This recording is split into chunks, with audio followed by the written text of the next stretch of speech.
If you grew up in the 90s in Ireland, chances are you had a thing for hot hatches. They were just a desirable car. They were a little bit dangerous. Boy racers had them. You couldn't get insured on them, and they were good for blasts around country roads. But they were something in the future, something to get when you're a little bit older and you got a few quid.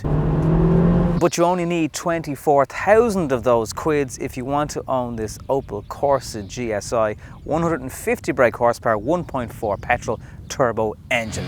Full power down, coming into another bend. Now there's a few bits of this car that are not quite real. I'll show you them in a second.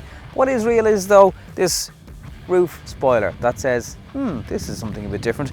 You get a single chrome exhaust on the left, GSi badging here on the right, which obviously can be removed, and there's slightly chunkier bumpers on the back and front of the car.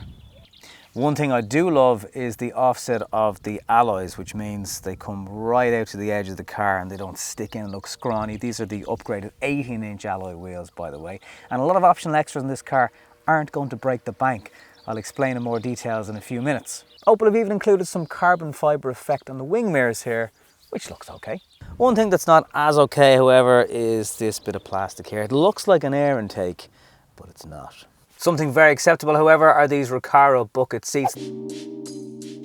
They're a €1,450 optional extra, but nothing screams more "this is a proper hot hatch" than seats like this. They do, however, make getting humans and objects into the back of the car rather difficult.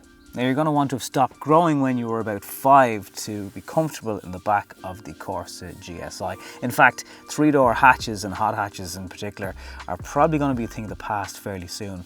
But you know, when you're buying a car like this, you want it to look good. It looks better in 2-door, and you know, the back seat, well, it's not really going to be used for traditional purposes, put it that way. Now, to be fair to the Corsa GSi, I have managed to fit a child seat in the back there, and there's also 2 Isofix seats, so it can be done. But seriously, can we just take a look at those Recaro seats again? Oh my word. They just look good from every angle. There's also one USB and one 12-volt charger, a couple of cup holder areas, so there's room for a couple of bags, sports gear.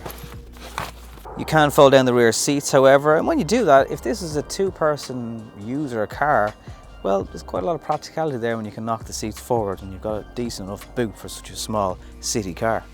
You get what you'd need really in this car. One thing that's a little bit different is you get a button that makes your steering wheel lighter. It says City on it. The heated seats only have one level of heating on them.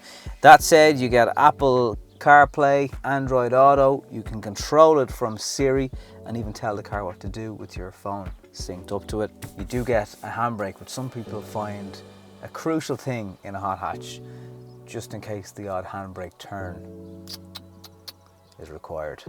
There's cruise control. You can control that from your steering wheel. And something Opel haven't done in this car is they haven't skimped and put drum brakes on the back. It's ABS all around with discs and ESP, and the safety controls that you're going to see in a second that keep this car out of the ditches. The Corsa GSi has 150 brake horsepower and 220 Newton meters of torque. In the OPC, the torque steer was absolutely crazy. Let's find out how this car manages to put the power down. Drop into second gear, going in a bit late with the brakes into a corner, results in a lot of grip. It still sticks to the road.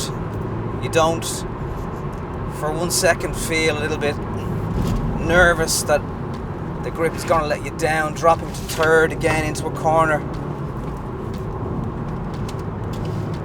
So it really is a properly fun car to throw around into a sort of a twisty setup. And then it's very, very tame when you need it to be if you're in normal traffic. The car featured in this video includes just under €5,000 worth of extras, one of the biggest parts of that being the Recaro leather seats. Most impressively, however, things on the Corsa GSi that are optional extras such as bi-xenon headlights don't break the bank. Into around about third gear, full power down, coming into another bend, no need to lift off or even touch the brakes. The grip is just there all the time. It's such a fun car to push through its paces. And the brakes pretty good too.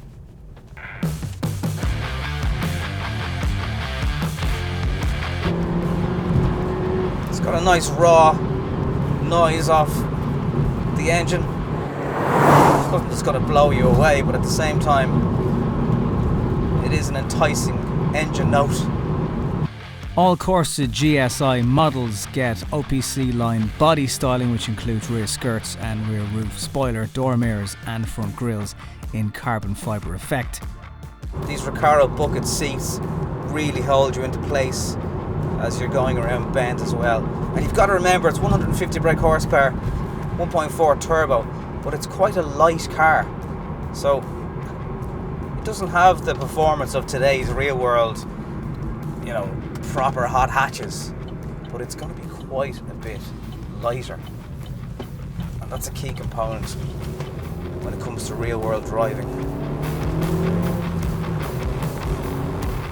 On my week drive in the car, I achieved 8.5 litres per 100 kilometres. The grip is really the really impressive part of this car. It doesn't have a limited slip, it doesn't really need one.